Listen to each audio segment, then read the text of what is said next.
Oi, gente, tudo bem com vocês? Aqui quem está falando com vocês é o Dom e hoje a gente volta a falar da jornada do louco.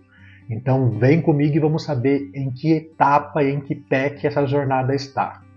Então, vamos lá?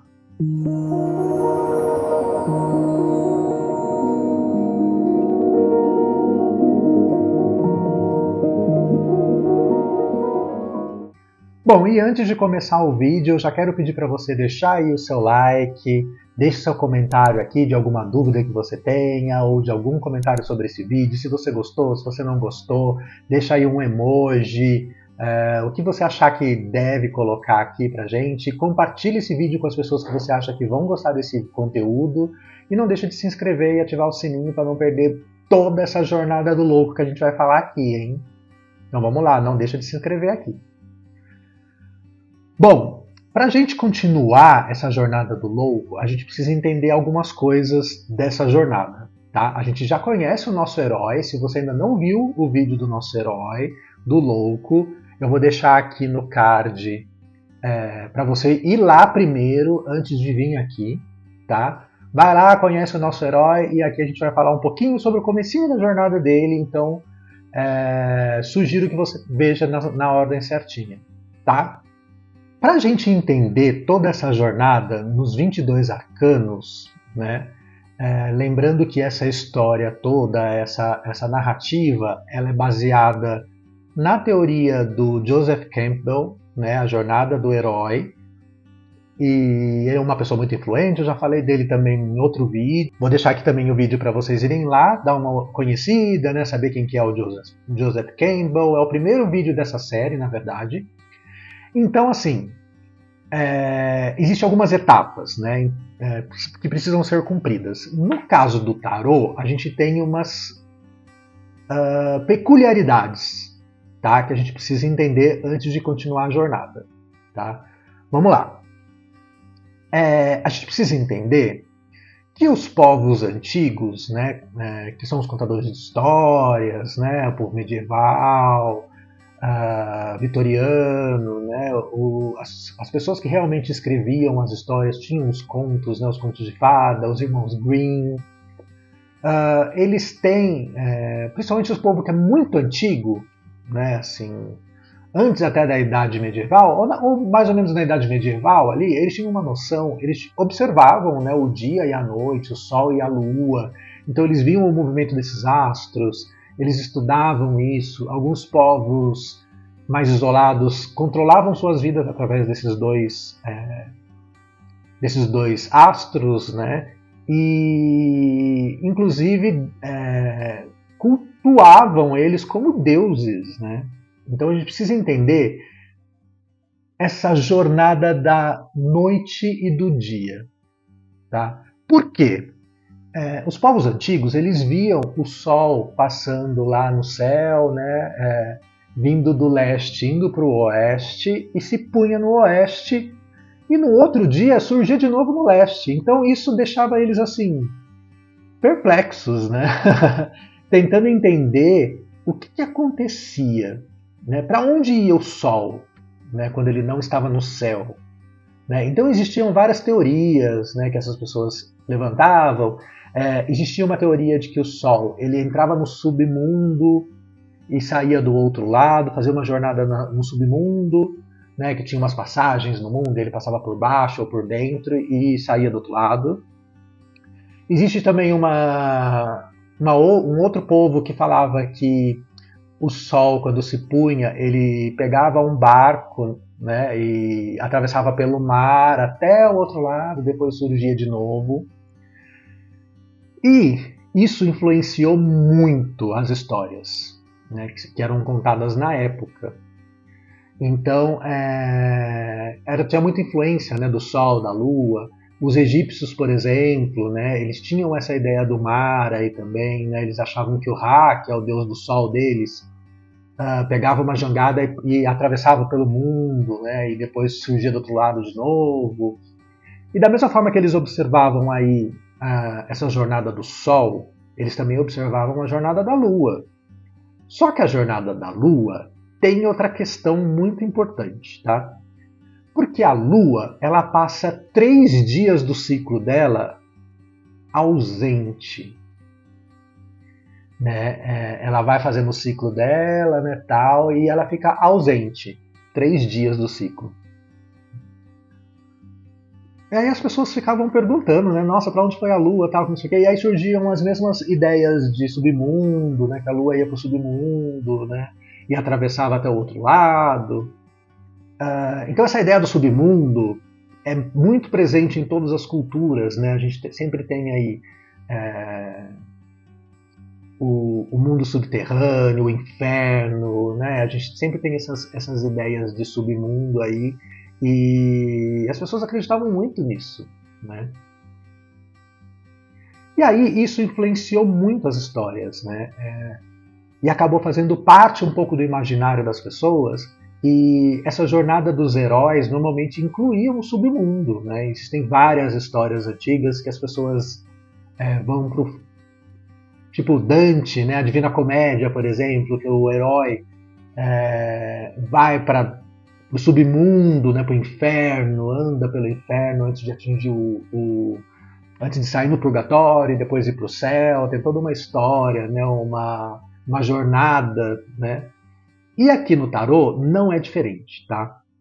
E a gente tem sim aqui a nossa jornada dividida em 3 partes, tá? Que a gente vai falar aqui agora. Eu vou colocar aqui uma imagem para vocês verem, na verdade 2 imagens, para vocês entenderem melhor o que é essa jornada, tá? Como que a gente divide essa jornada do louco. As cartas que têm um único algarismo, que vai de 1 a 9, né? Elas mostram a viagem do Sol através do céu diurno. Já as de 2 algarismos, do 10 ao 18, e não até o 21, né? Só do 10 ao 18, conta a descida do nosso herói para o mundo subterrâneo, e depois, no final dessa jornada, quando ele sai do 18, ele volta à luz, que daí ele encontra o Sol, que é o número 19, né? E a gente tem esse outro pequeno pedaço no final da jornada de 3 cartas, né? Que é 19, 20 e 21, que é Sol, Julgamento e Mundo, né? Sendo que o Sol, que depois da jornada da noite, do subterrâneo, né, o nosso herói acaba alcançando novamente o Sol na carta 19, ele encontra a luz de novo, né, depois de tanta escuridão, depois de tanta introspecção. A gente costuma dizer que essa jornada noturna do herói é um momento, às vezes, de introspecção, dependendo da história, é um momento dele se encontrar, de fato, né? No 20, que é o julgamento, ele sofre uma transformação depois de toda a jornada dele, depois que ele encontra a luz, ele reflete sobre tudo que ele passou e isso muda ele para sempre, antes dele chegar no 21 e encontrar de fato o paraíso, né? E na nossa jornada do herói, às vezes o paraíso pode ser voltar para a terra dele. Então a gente precisa entender que o nosso herói, o louco, ele vai passar por essa jornada diurna e noturna e vai sair dessa jornada encontrando a luz depois da escuridão, se transformando e encontrando o paraíso, tá? Então a gente vai passar por todas as cartas. A hora que ele chegar no eremita, ele sofre uma transformação, né? E sai, entra no submundo, né? E começa a percorrer o submundo, percorre o submundo, tal. A hora que ele chega ali na Lua, ele sofre outra transformação, né? E aí ele consegue ter o estalo e enxergar a solução do problema dele, e enxergar o sucesso, e chegar no objetivo que ele queria, e encontrar a luz que vai guiar ele para o objetivo dele, né? É o momento do sucesso, é quando ele consegue completar, chegar no objetivo que ele tanto queria, né? E para depois chegar na transformação final mesmo dele, né? Depois de conquistar tudo aquilo e tal, e conhecer todo o poder dele e sair transformado depois como carta 22, né? Como em alguns baralhos o louco é o 22, tá? Uma outra coisa que a gente precisa definir aqui também, antes da gente continuar a nossa jornada do louco, é que o louco, nas cartas de 1 a 4, ele vai ter o encontro com seus pais. E não são só os pais terrenos, né? São os pais celestiais e os pais terrenos dele, tá? Então, o 1 e o 2, que é o mago e a sacerdotisa, são os pais celestiais. E o 3 e o 4, que é a imperatriz e o imperador, são os pais físicos, terrenos dele, né? Normalmente, se você prestar atenção nos contos, normalmente o nosso herói ele é filho de deuses, mas ele foi criado por pessoas terrenas, né? E ele não sabe nem que ele é deus, um semideus, né? Ou ele foi adotado por uma família e ele não conhece os pais biológicos dele, então essa família dá a orientação dele, dá a educação para ele, e depois ele acaba encontrando os pais naturais, biológicos dele. Então tem sempre essa questão aí de dois pares de pais, né? É muito comum a gente ver isso nas histórias. No caso do mago e da sacerdotisa, a gente precisa entender que são dois caminhos, tá? Que a gente normalmente passa na vida mesmo, né? Que é o caminho mágico e o caminho místico, tá? Existe uma diferença entre esses dois caminhos, né? Não vou entrar em detalhe aqui agora, tá? É mais para explicar para vocês o que é. O mago é o caminho mágico, né? E a sacerdotisa é o caminho místico, né? Esses dois pais são os pais celestiais, né, do nosso louco. Eles representam toda a dualidade, eles são o yin e yang, eles são o ativo e o passivo, né, eles são a força do masculino e do feminino, né, elas têm esse contraponto. Mas assim, a gente precisa entender que ambos os pares, tanto os pais celestiais quanto os pais físicos, eles não vivem sozinhos, eles se complementam, tá? Eles são parte do todo, né? Então, por exemplo, a luz, a sombra, né? Não existem a luz. E essas energias complementares, né? Então eles representam essas dualidades todas, tá? Mais assim, filosóficas, místicas, mágicas, né? Mas a gente precisa também ter noção que por mais que eles se complementem, a gente não pode passar por essas jornadas, né, a jornada mágica e a jornada mística, a gente não pode passar por elas com exagero ou com falta de coisas. Tem que ser ali no meio ponto para você conseguir passar, sabe? Você não pode nem ser acima nem abaixo daquilo. Tem que ser o que a gente conhece aí em algumas filosofias como o caminho do meio, né? Nem muito, nem pouco. Então caminha ali no mediano que você consegue passar por essa jornada. Tá? E a gente sabe que as forças positivas e negativas, masculino e feminino, elas têm tipos de energias diferentes, né? A feminina ela é de conter e a masculina é de ação, de atividade, né? de atitude, né? Isso se reflete nos pais também desse louco, tá? No caso do mago e da sacerdotisa, né? Que são os dois que a gente está falando agora nesse momento. O mago, ele é como se fosse aquele homem ocidental que vai para o Oriente, sabe? Que ele tem toda a energia, ele quer fazer, ele quer conhecer, ele está em busca de conhecimento. Então ele faz uma jornada para um lugar que ele não conhece nada, né, do conhecimento, da cultura. Então é mais ou menos essa representação. No caso da sacerdotisa, ela é aquela que deixa acontecer. Né? Ela fica quietinha ali, deixando acontecer. Ela quer ser achada, ela se permite ser achada. Enquanto o mago está à procura, ela se deixa encontrar. Né? Então essa é a diferença aí dos dois, né? Do caminho mágico e do místico. E aí a gente vai para os pais terrenos, né? Que é a imperatriz e o imperador. A imperatriz é a força da natureza. Ela é Gaia, né? Ela é a própria natureza. Ela é tudo que nutre a vida, tudo que dá vida, né? E o imperador é aquela força do homem, né? Do homem agindo na natureza, do homem agindo no tempo.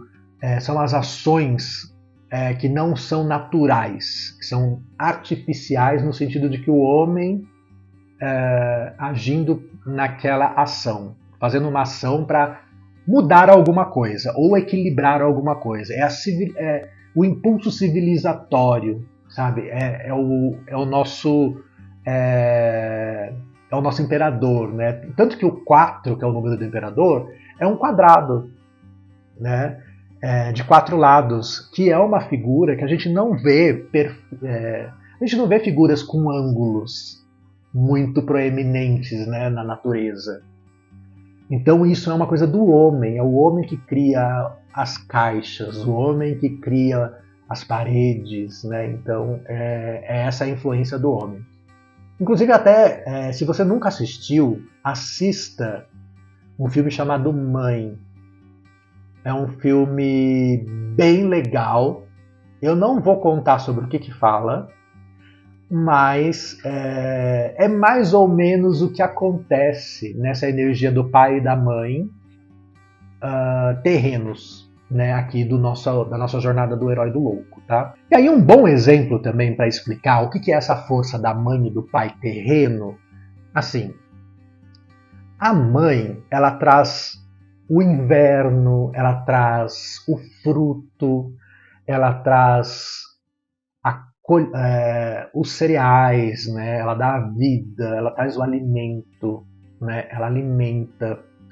Mas ao mesmo tempo que ela dá, ela pode tirar, né? Tanto que ela pode num ano dar uma boa colheita para os humanos, quanto no outro ano ela, sei lá, né? Jogar uma praga natural ou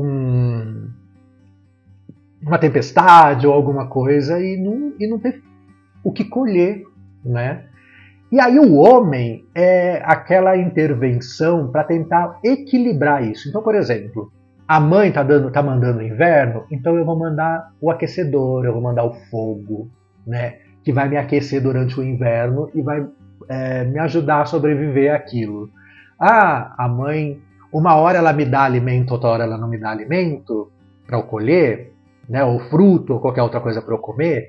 Ah, então eu vou criar formas artificiais de armazenar alimentos para que quando eu não tiver alimento para colher, eu tenho alimento pelo menos para sobreviver, né? Então essa é a jogadinha do pai e da mãe terrenos, né? Esse equilíbrio.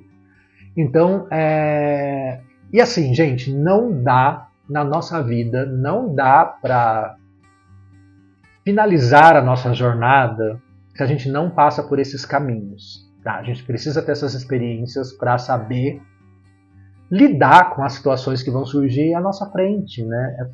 A gente precisa aprender com o pai, mas precisa aprender com a mãe. Né? A gente precisa aprender com o nosso, sei lá, nosso guia espiritual, mas também precisa aprender com a força da natureza, ou precisa entender aí da mãe espiritual, né? Às vezes essa mãe espiritual, por exemplo, sei lá, uma fada madrinha, uma guia, né? Pode ser, por exemplo, a sua mãe e o seu pai religioso, né? Pode ser, por exemplo, um padrinho e uma madrinha de crisma, são os pais espirituais da pessoa, né? São aquelas que vão ensinar um pouco mais da filosofia da vida, nas coisas que são boas, de comportamento, de atitudes, né? E o pai e a mãe é o que vai tomar conta ali de sobrevivência mesmo, né? Da coisa da terra, do dia a dia, né? E o padrinho e a madrinha fica com a parte ali mais educacional, talvez, né? Então, a gente precisava entender esses dois pontos, né? É muito importante a gente entender isso. A gente vai começar a Jornada do Louco agora no Mago, no próximo vídeo. E vocês precisavam entender isso para que na hora que a gente falar do Mago, da Sacerdotisa, da Imperatriz e do Imperador, vocês terem isso em mente. Tá? E vocês terem em mente também que é o início da jornada diurna do Sol, que é o início do louco no dia, né? Vai ser esse arco dele dentro do dia. Ficou alguma dúvida? Deixa aqui nos comentários e vamos conversando para tentar tirar todas essas dúvidas que vocês tiverem.